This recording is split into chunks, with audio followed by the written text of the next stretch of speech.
My name is Anjaneyulu. I did my graduation from Aurora Scientific and Technological Research Academy in 2019 in field of electrical and electronic engineering. Graduation తర్వాత నేను 2 years government jobs prepare అయ్యాను. Corona వల్ల నా goal నేను reach కాలేకపోయాను. నా financial situations వల్ల నేను private job చేద్దామని ఫిక్స్ అయ్యాను. నాది ట్రిపుల్ ఈ బ్యాక్గ్రౌండ్ కావడం వల్ల నాకు ఆపర్చునిటీస్ చాలా తక్కువ ఉండే అండ్ సాలరీస్ కూడా చాలా తక్కువ ఉండే. సో సాఫ్ట్వేర్ సైడ్ వెళ్దామని చెప్పేసి డిసైడ్ అయ్యాను. 2-3 కంపెనీలకు కూడా నేను ఇంటర్వ్యూ ఇచ్చాను. యాజ్ ఎ ప్రోగ్రామర్గా నాకు ఛాయిస్ ఇవ్వలేదు, బీపీఓ ఛాయిస్ ఇచ్చారు.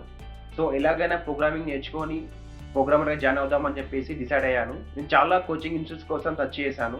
ఈ ప్రాసెస్లో మా ఫ్రెండ్ వాళ్ళ బ్రదర్ నాకు CCBP బాగుంటుంది, ప్లేస్మెంట్స్ కూడా బాగున్నాయని చెప్పేసి నాకు రిఫర్ చేశారు. నేను బిఫోర్ CCBP జాయిన్ కాకముందు నాకు ప్రోగ్రామింగ్ ఏమి రాదు. బట్ ఆఫ్టర్ జాయిన్ అయిన తర్వాత డైలీ వర్క్ డైలీ చేసుకుంటూ వెళ్ళడం కానీ, వాళ్ళు ఇచ్చిన ప్యాకేజ్ చేయడం కానీ, దాని ద్వారా నాకు నేను చేయగలుగుతా అని చెప్పేసి కొంత కాన్ఫిడెన్స్ వచ్చింది నాకు. అలాగే పర్సనల్ డెవలప్మెంట్ క్లాసెస్, అంటే ఒక ప్రొఫెషనల్ డెవలపర్ ఎలా థింక్ చేయాలి, ఎలా థింక్ చేయకూడదు, మన యాటిట్యూడ్ ఎలా ఉండాలి అని చెప్పేసి క్లాసెస్ కూడా మాకు చాలా నాకు హెల్ప్ అయ్యాయి. మాకు ఈచ్ టాపిక్ కంప్లీట్ అయిన తర్వాత షీట్స్ ప్రొవైడ్ చేశారు. దాన్ని రిఫర్ చేయడం వల్ల నాకు టెస్ట్ క్లియర్ చేయడం చాలా ఈజీ అయ్యింది. మాకు ఇంటర్వ్యూలో నేను ఏ ఏరియా అయితే వీక్ ఉన్నాను, ఏ ఏరియా స్ట్రాంగ్ ఉన్నాను అని చెప్పేసి నాకు ఫీడ్బ్యాక్ ఇచ్చేవాళ్ళు. దాని ద్వారా నా ఇంటర్వ్యూ క్లియర్ చేయడం చాలా ఈజీ అయ్యింది. CCBPలో జాయిన్ అయినందుకు నేను చాలా హ్యాపీగా ఫీల్ అవుతున్నాను. CCBPలో జాయిన్ అవడం ద్వారా నాకు జాబ్ వచ్చింది. మా పేరెంట్స్ కూడా చాలా హ్యాపీగా ఉన్నారు నా జాబ్ వచ్చినందుకు. Special thanks to CCBP whole team for supporting through out this journey. Thank you very much.